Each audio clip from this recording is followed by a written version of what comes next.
Mr. Abrams. Hey, JJ. Pleasure. Lovely to meet you. Good to meet How you. you Thank doing? you. Good, you? That's my first question going. I was going to ask you what I'm having for lunch, but sure, that's it done. Isn't it exciting? It was a so burger and a exciting. salad? I can't believe I was here to witness that moment. I know. If you need a minute. Okay. I'm going to waste one of my 4 minutes just breathing for a while. Can you believe it? A burger and a salad. Good to go. It's miraculous. JJ, it's wonderful to meet you. May the force be with you. And you, sir. Thank you very much. Thanks. And congratulations on the Rise of Skywalker. Thank you, sir. The important question, get out of the way. First of all, who did you hide under the stormtrooper helmets in this movie? Oh, there's all sorts of people. But, let's talk about more interesting things. Really? Don't you think? More interesting than the people on. hiding under there? There were certain people who were there who I don't know if they want to be listed out loud by me. Okay. In this moment. Okay. I have to find out if I can. But I mean, ask them first, then come back and tell me. I will. Sorted. There's a particular moment in the movie whenever someone utters the line, "Well, we did it," and it kind of, I thought of you, your crew, your entire team at that particular moment as well. Is that kind of how you were feeling, kind of last day, and even now? It's like, it's done.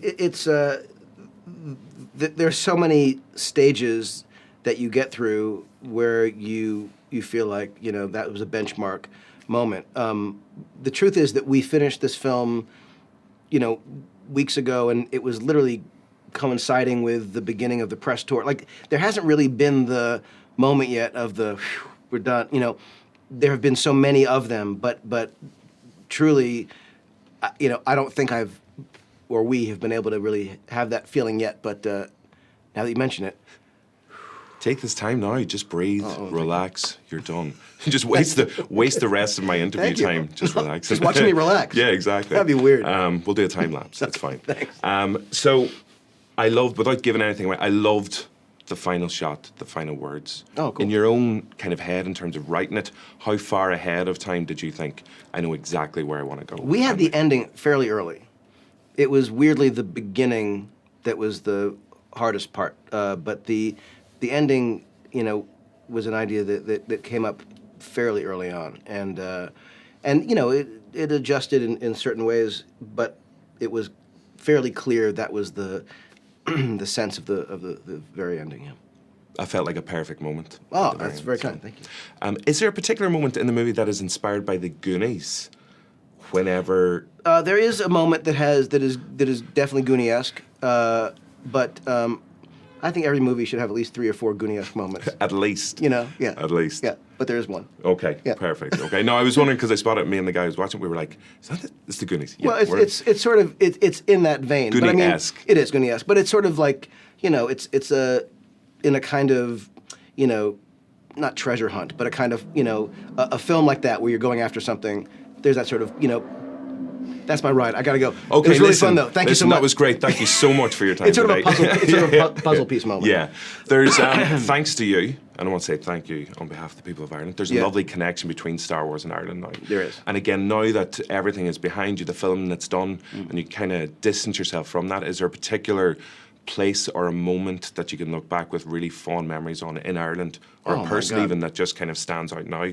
Well, first of all, as an honorary Irishman, the U.S.-Ireland Alliance made me an honorary, so I feel that I can say this. That's official. It is official.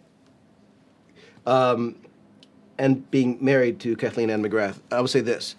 Ireland was a critical part of Episode 7, Force Awakens. We obviously returned to that location in this film. The story, it was that I was looking for a place that was mystical, spiritual, magical, and just, natural and drop-dead gorgeous.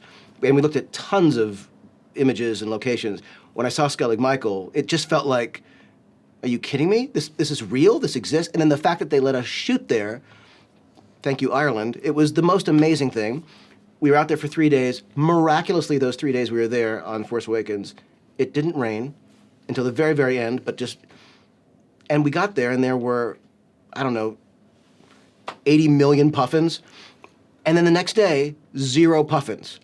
The puffins said we're leaving, and they all just went away. It was the strangest thing.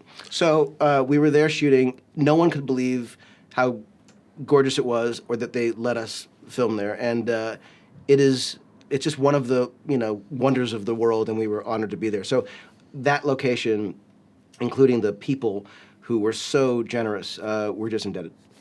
They're well-behaved puffins. Who's cuter, Baby Yoda or Babu Frick? Oh, we have time. Oh! Right, sorry.